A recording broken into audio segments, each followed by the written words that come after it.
அனைவருக்கும் என்னுடைய அன்பான மாலை வணக்கம். My respectful greetings to all the eminent people in this wonderful gathering. Normally you mentioned, sir, when you were talking, a dignitary has mentioned, possibly this is the only Rotary Club in the world where everybody is a Paul Harris fellow, PHF. First Rotary Club, 85 members. So Rotary Club Coimbatore Central is more like business happening in a Manhattan district, or probably fashion that is happening in Champs-Élysées in Paris, or probably the political nerve center like Connaught Place in Delhi. So it is that kind of a very prestigious club for the last 45 years, because a lot of good people, and this is a combination of knowledge, wisdom and wealth. All three combination is very unique, and all the esteemed members who are here, and you have this very unique combination where you are blessed by God to have knowledge, to have wisdom, and also to have wealth. That you have decided to put to the service of larger society. And that is why this club is so special, and anybody who is taking over as president and the past outgoing president and all the Rotarians here, I think you all should say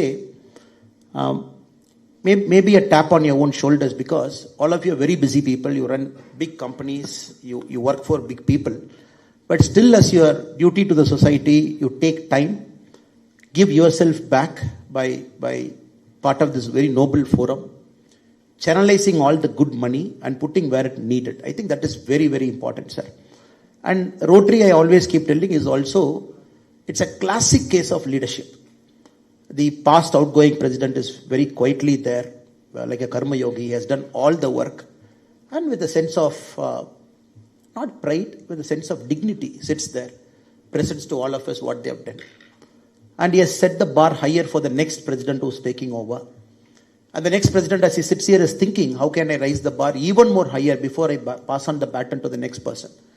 And the leadership is so stable, and everybody knows the next guy who's supposed to come, the team that is there, and zero politics, zero ego in a team. I don't think there is any organization in the world that can, less so politics, that can rival a Rotary Club in terms of a very stable leadership, so that all of our potential is channelized for the greater good. I think that makes the Rotary very special all the time, sir. And some of the esteemed dignitaries who are sitting in the front row are themselves very eminent past Rotarians, past presidents here.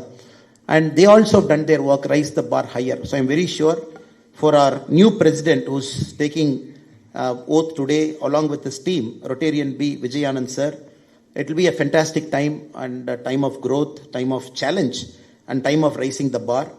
And also, I should pay my compliments and respects to the past president, Rotarian Bharatiya ji, and Secretary Ashwin Balasubramaniam, and all the great people who are sitting in the stage, including the Assistant Governor, Sri Murali ji, and the District Director, KK Chuk ji, and all members who are part of the incoming team and members who are part of the outgoing team. So I'm 100% sure, and you will achieve all your objectives, you will take it further, and you will make sure that Coimbatore will continue to prosper. And for people who need it at the appropriate time, you will be there as a beacon of hope and trying to get it done. I was thinking, what should I talk? Because they told me to come at exactly 7 o'clock. I saw the Google map. I saw, okay, 6:30 I leave home, 7 I'm here. Because I didn't want to come 1 minute early, 1 minute late. But I never thought the traffic buildup is so high. Even when I left at 6:20 from airport, the traffic buildup is so high, I landed here at 7:05. Because it happens with so much discipline, and I'm so sorry that on a day I came about 3-4 minutes late. And with such a discipline you run it, with such a time management you run it, you are a beacon and model of excellence, sir. So I thought today, what is the topic I should take for this evening? Eminent people, as I said, knowledge, wisdom and wealth, all combined, people are sitting here. I thought in my own way, I'll touch upon the topic called leadership, which is essential for all of us in some way. And that has defined you as a noble person, and all of you are sitting here. And for me, whenever I look at leadership, I look at a lot of traits, personal qualities, personal attributes that make a great leader. And every time my mind, it goes back to, since I'm in politics, it goes back to Abraham Lincoln. And we all know about Lincoln, great man, who ended slavery in US, and who led with a lot of personal challenges to bring a lot of great change to America. But a lot of us don't know, Lincoln is possibly the only great world leader, possibly the head of a state, who decided to have all his rivals inside his cabinet. And for every time we talk about Abraham Lincoln, we use a word called team of rivals. In the 1860 Republican primary, 4 people contested, along with Abraham Lincoln, to become the Republican nominee for the United States of India president, States of America president. So there was Edward Bates, who was one of his rival. There was Salmon P. Chase, who was one of his rival. There was William Seward, who was one of his rival, and Abraham Lincoln. Or 4 people contested the election. And 3 got eliminated, and Lincoln became the Republican nominee. He beat the Democratic nominee, he became the president. When he took over charge as the President of the United States, he was deciding how his cabinet should be. Normally, you tend to take people from your own party, people whom you know, people whom you are comfortable with. But in this case, Abraham Lincoln decided to call his rival in the primary, Edward Bates. He said, "Can you come and join my cabinet?" And Edward Bates said, "No, I just fought against you in the primary." He said, "It's okay, please be my Attorney General, because this country needs the best of people. It doesn't matter what race, color, creed, or what party we belong to." So his principal rival, he made him Attorney General. And Salmon P. Chase, who was again his principal rival, he made him Secretary of Treasury. And William Seward, who was again his principal rival, he made him Secretary of State. This is a very unique cabinet where all the 4 people who contested to that prestigious post, 3 people inculcated into his cabinet. And this makes Lincoln one of the greatest statesmen the world has seen. Bringing rivals, using the knowledge and taking it up. That I keep liking with Rotary. That is what when I mentioned initially. It is a test of leadership because the kind of people whom we bring in, very stable, and everybody knows who is there, everybody knows who is the outgoing, incoming, so that there is a very clear chain of command, and then we only focus on the job to be delivered, we get it done. So this I thought is a huge parallel with respect to how Rotary is functioning. And anybody who is sitting in a position of power, we all tend to make decisions, and many of the time it is a moral decision. You mentioned about a certain budget, where to put that budget. Can it go to rural rejuvenation? Can it go to lakes? Can it go to a government hospital, government school? It is always a moral choice. The person who's sitting in that chair is always forced to take that choice. The second greatest quality I liked with Lincoln is, in 1863, when they tried to pass the 13th Amendment in the United States of America to abolish slavery, and Lincoln did not have votes. He did not have votes to pass the bill. So he bribed the people. He bought over congressmen. He called certain congressmen. He said, "If you vote for this bill, I will give you this to your constituency." And some people were supposedly, they asked for money, they took it. And Steven Spielberg in his movie Lincoln, he very beautifully captures how Lincoln had to take this moral choice every single day because he had a very clear mission. 13th Amendment has to come, slavery has to get abolished. When the bill got passed, slavery got abolished in the US, one of the greatest senators himself, a person called Thaddeus Stevens, he stood up in the Congress, he said, "The greatest measure of the 19th century, passed by the purest man in America, purely aided and abetted by corruption." So this is the Thaddeus Stevens reference he gave to Abraham Lincoln when the 13th Amendment got passed. So as leaders, we all face this big moral choices when we sit in a chair, try to make things happen. But we are not going to Lincoln's extent in doing our work. But that is a second moral compass that I thought any Rotary leader who comes here, sits here, you face it. And more than anybody else, the person who sits in the chair and the team who comes there, they come with a certain distinction. In this case, the immediate president, the current president, and every single person has achieved something in life. They've gone through a certain process. They have done great things in their own life. Then they come to this chair because they bring a lot of wealth of experience to this. So I'm very sure, sir, you will have a lot of moral choices that you will be facing.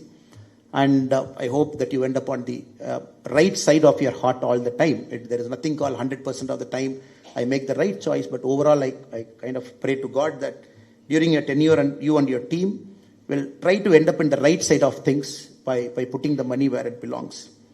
And third, right now there is a huge leadership crisis in the world. People keep using this word called VUCA. Normally for leadership, they use this word called VUCA. If you go to management seminar, they say it is volatile, it is uncertain, it is complex, it is ambiguous. They say all 4 are combined, that is leadership.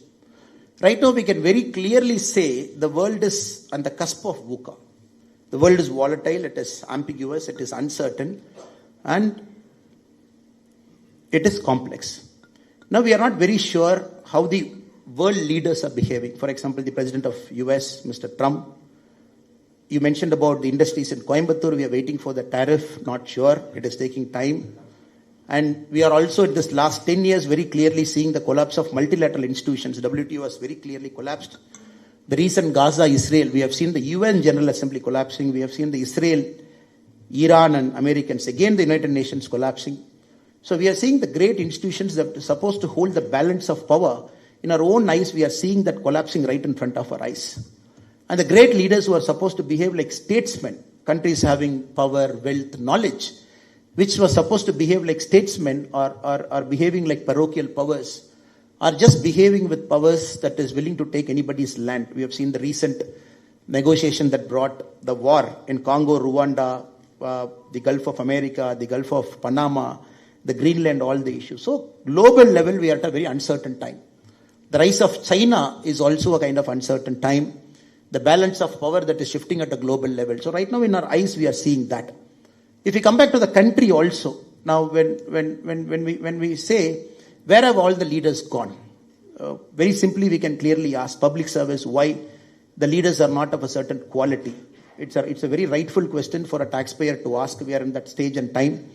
When we come to a district at a local council, a provincial level, again we are asking where have all the good leaders gone, leaders with moral compass. So Rotary as an institution, as an organization, as a foundation, it has always given stable leadership to the world, from the big powerful countries to some of the poorest African countries. Rotary has always acted as a shining beacon despite all the volatility that has surrounded. It has taken some of the biggest issues that is facing humankind. Rotary has done its best to solve it. So in this time, even if you are talking about Rotary Coimbatore, central president who is taking over, at the global level also, we are at a serious crisis for leadership.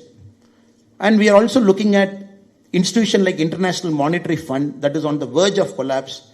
We are looking at 1944 agreement, which brought dollar as a preeminent global reserve system.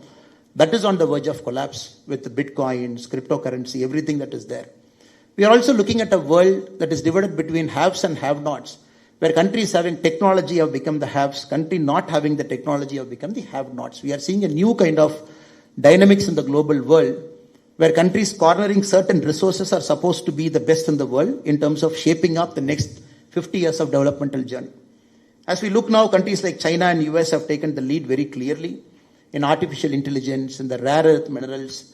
They have completely taken hold of what is happening. If you look at China per se, the known rare earth minerals find, China has got 69%, US is at 12.3%. Again, if you look at the processing capacity of the rare earth minerals, China is at 92%, US is at 4%.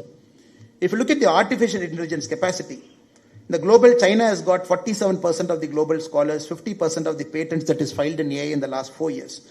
So very clearly we are seeing a global power shift between two countries.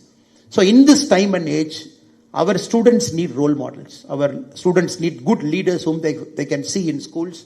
Students whom they can see good leaders in colleges, who will inspire them to become better citizens. Give whatever the society has given them, give it back. Whatever they choose to do it in life. But you mentioned a word called service before self. That discipline has to come to a student who's in a school right now so that he becomes a better leader 20 years from now. So right now the world is short of role models. And all of the students, many people in the college are looking forward to good leaders. So there I personally believe good leaders at the local level, at the Rotary level, good leaders at the civic institutions level. A lot of great leaders are sitting in the many rows here.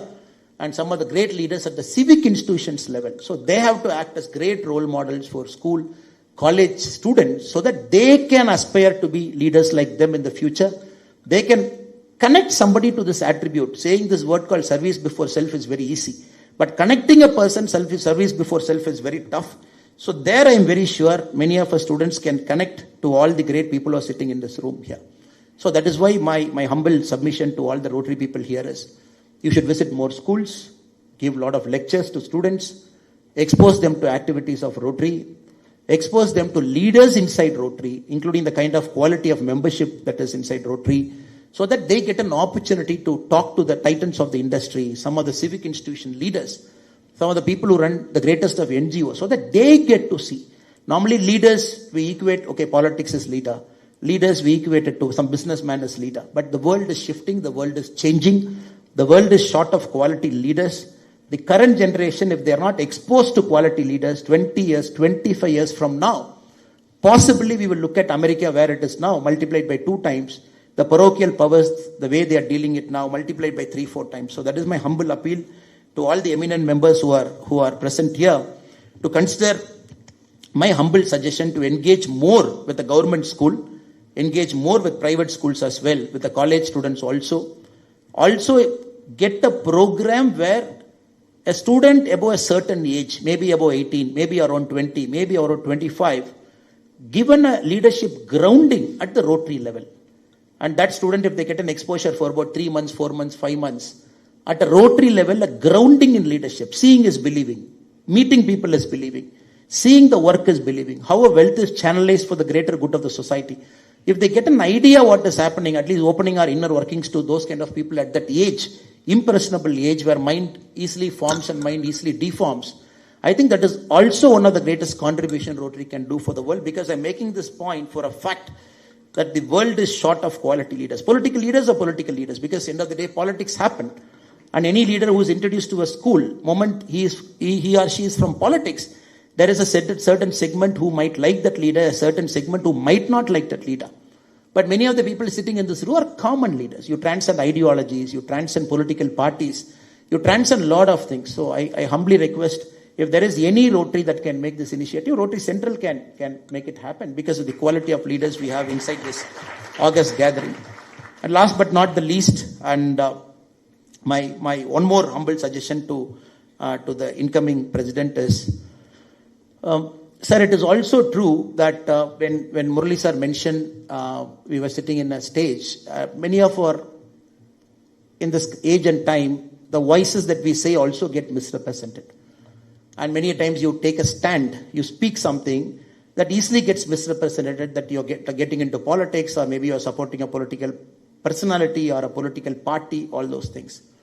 But I only urge, the country right now needs a good moral compass that can lead a country towards the right direction. And good people like you should speak up at the right forums, the right time, and use your moral compass to guide the society to move a little bit forward.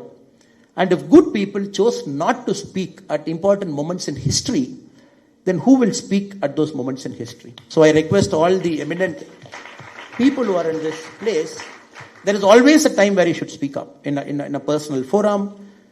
It might be politics, might not be politics. It could be something you like, something you don't like. But the moral compass that you bring to the table, it will again bring back the discussion. Evaluate leaders in the society level, evaluate people at the society level. This is something which I wanted to say this personally, because I keep talking this everywhere, that good people, when they chose not to speak, then who will speak for the society? So let us speak at the right forum, right time, with a bit of common sense when we have to speak and when not to speak, because common sense is knowing both. Sometimes we have to keep our mouth shut because for the fear of getting misunderstood. And many a time we have to keep speaking also, but again the problem is, we think, okay, if I speak, people will misunderstand me, like Murali sir said. So I'm sure Rotary will also continue to do that. Take civic issues. If there is a Coimbatore infra problem, whichever political party, be it the ruling party, be it the opposition party, be it the central party, and you should have a forum to criticize, challenge us. I think that is very important. And political leaders also have that maturity to understand, because you are the people who can give feedback. I know Rotary doesn't get into that, but this is a forum where a lot of industrialists, a lot of associations are present. So be critical, there is nothing wrong. Be appreciative, there is nothing wrong. Be argumentative, there is nothing wrong. Only when people speak up, the feedback loop gets activated. Unfortunately, in our country, the social feedback loop is so poor because of the political attack that people do on us, or the political pressures that we go through. Somehow the social feedback we as a democracy have lost. That is one problem. When compared to an American democracy, the Indian democracy, we don't have a social feedback loop. I'm sure that you will consider at different forums. Whatever it is you speak, when the MSME is in crisis, please speak, please make your point. When good or bad is happening, please make your point. When you think any improvements have to happen, please make your point. I think when you start doing it, the social feedback loop will start coming back into democracy. So the leaders who are in power will start listening to common people like us, so that they know that they are accountable, not once in 5 years, but every single day during the time they are in power. So let us do this for opposition, ruling, central party, state party, so that it becomes more accountable, and then the society progresses. We can't put too much burden on the Rotary. I can ask a simple question, even after 45 years, even after 55 years, even after 60 years, why Rotary is still supposed to get into schools, build toilets? Why Rotary is still supposed to get into schools, give clean water? For me, it is very easy to ask standing from this side. Since the government is inefficient, we are putting so much burden on Rotary, when ideally these resources should be put for a better use somewhere in the community. But still some side, the service delivery is so poor, we are still putting on Rotary to deliver. That is also, I believe, is a sin. Because this Rotary is an organization, I completely believe you got to go multiple steps ahead to create a new society, an ordered society, so that people feel inspired that living in that society.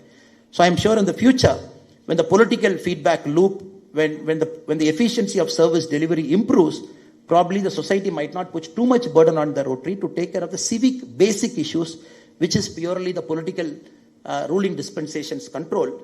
I look forward to a day when we sit in a new Rotary conference, maybe 15 years from now. The thing that we talk would be about promoting a new age ecosystem, promoting a new age entrepreneurship, promoting something different. I look forward to that day in Rotary. Probably you will be the pioneers leading that change. So once again, I take this opportunity to thank the wonderful president who's coming in, Rotarian B. Vijay Anand, and the wonderful past president who was like a karma yogi, finished his work and quietly standing behind the new president and assisting Bharatiya Shah, and all the wonderful people who are in the stage and great people who are here. Thank you so much for your patient listening. Namaste.